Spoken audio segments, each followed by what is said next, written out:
안녕하세요. 크립토 뉴스 코리아의 줄리안입니다. 오늘은 딥파이와 관련된 매우 중요한 소식을 전해드리려고 하는데요. 미국 IRS, 즉 국세청이 디지털 자산 거래 규정을 발표해서 딥파이 생태계를 강타했는데요. 이 규정은 단순한 법적 문제를 넘어 디지털 자산 산업 전체에 큰 영향을 미칠 가능성이 있습니다.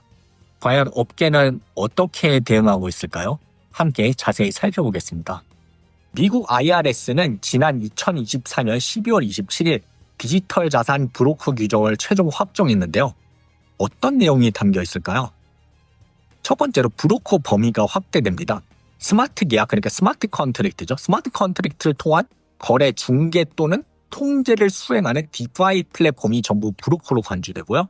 이러면 유니스왑, 펜케이크스왑 이런 디파이 거래소와 탈중앙화 거래소와 스테이킹 플랫폼들이 다 브로커로 간주되겠죠. 그래서 보고 의무는 2027년부터 브로커들은 거래 총수익과 관련 납세자 정보를 IRS, 그러니까 미국 국세청에 보고해야 되고요. 적용 대상은 NFT와 스테이블 코인 등 디지털 자산을 판매하는 프론트엔드 플랫폼이 전부 포함됩니다. IRS는 이 규정이 약 260만 명의 납세자와 650개에서 875개의 디파이 브로커에 영향을 미칠 것으로 보고 있는데요. 업계는 물론 이번 규정 발표에 디파이 업계는 강력히 반발하고 있어요. 유니스왑의 대응을 볼까요? 유니스왑의 최고 법률 책임자 캐서린 미나릭은 X, 그러니까 트위터죠. X를 통해 이렇게 말했는데요. 이 규정은 반드시 도전받아야 합니다. IRS는 디파이 기술이 거래의 일부만 관여했음에도 브로커로 간주하고 있습니다라고 하네요. 그리고 유니스왑 CEO 헤이든 애덤스는 이 규정이 의회 검토법으로 무효화되길 바라며 그렇지 않더라도 법적 도전을 견디지 못할 것이라고 밝혔습니다. 또 컨센시스의 비판도 있었는데요. 블록체인 개발사 컨센시스의 변호사 빌 휴즈는 이 규정은 비용만 발생시키고 수익은 없는 규정이라며 강하게 비판했죠. 휴즈는 특히 글로벌 사용자의 데이터를 추적하도록 강요받는다. NFT, 스테이블 같은 디지털 자산에도 적용된다는 점에서 우려를 표했고요.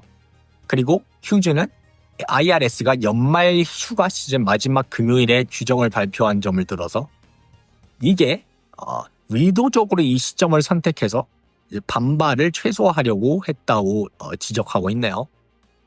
코인이의 CEO 로빈슨은 이렇게 말했는데요. 보면은 디파이 플랫폼은 중앙화된 구조가 아니기 때문에 기존 보고 시스템 도입이 어려울 것. 이건 맞는 얘기예요. 맞는 얘기인데 물론 불가능하지는 않습니다. 왜냐하면은 여기 보면 준수를 위해 큰 비용과 기술적 혁신이 필요하다고 하는데요. 중소 디파이 프로젝트와 소프트웨어 개발자들에게 막대한 부담을 줄 수 있다. 이거는 사실이죠. 그러니까 디파이 프론트엔드 단에서 거래를 하면은 데이터베이스 트랜잭션이 데이터베이스에 남잖아요. 그러니까 블록체인에 남는데 이 과정에서 기록할 수 있고 KYC 그러니까 신원 확인을 했다면은 미국 납세자들의 거래를 추적하고 세금 보고액을 추적할 수는 있습니다. 이거는 기술적으로 가능한 얘기예요. 그래서 불가능하진 않지만은 여기서 언급됐다시피 중소 디파이 프로젝트와 소프트 개발자들에게 막대한 부담을 줄 수 있다. 이거는 사실이죠. 이렇게 되면은 이제 납세 추적 프로그램 혹은 프로토콜이 이제 득세를 하겠죠. 그래서 이번 규정이 디파이 산업에 미칠 구체적인 영향을 보면은 탈중앙화 본질과의 충돌이죠. 디파이 핵심 가치는 탈중앙화와 사용자 프라이버시인데요. IRS의 요구는 거래 데이터를 보고하도록 강제하면서 사용자의 개인정보를 심각하게 침해할 가능성이 있다라고 우려가 나오고 있고요. 스마트 컨트랙트를 개발하거나 이를 배포한 개발자들이 규제 대상이 되면은 기술 혁신이 규제의 벽에 막힐 수 있다는 지적이 나오고 있어요. 레딧, 그러니까 미국의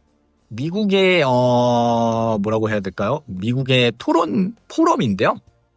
한국엔 적절한 미국의 네이버 카페라고 해야 되나? 레딧의 한 디파이 사용자 커뮤니티는 이 규정은 미국 내 디파이 사용자를 사실상 범죄자로 취급하는 것이라며 강하게 디파이인데 이 포스트가 굉장한 호응을 얻고 있네요.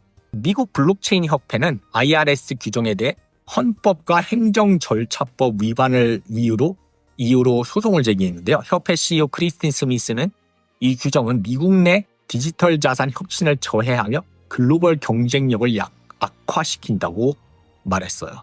과연 이 소송은 어떤 결과를 가져올까요? 만약 승리한다면 디파이와 블록체인 생태계는 새로운 전환점을 맞이할 텐데, 그렇지 않다면 굉장한 혁신 저해가 있겠죠. 그리고 미국 내 납세자들은 굉장한 디파이 사용에 있어서 굉장한 제약을 받게 될 테고요. 왜냐하면 디파이 프로토콜들이 미국 납세자들은 우리는 받지 않는다. 미국 시민권자, 미국 납세자들은 KYC 통해서, 그러니까 신원 인증해서 미국인이라면 우리는 받지 않겠다. 뭐 이렇게 되겠죠. 오늘은 미국 IRS의 디파이 브로커 규정과 이에 대한 업계 반응을 살펴봤는데요.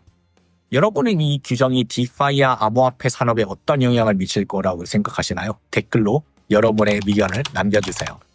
앞으로도 디지털 자산, 블록체인, 디파이 관련 뉴스를 빠르고 정확하게 전해드리겠습니다. 구독, 좋아요, 알림 설정 잊지 마시고요. 지금까지 크립토 뉴스 코리아의 줄리안이었습니다. 감사합니다.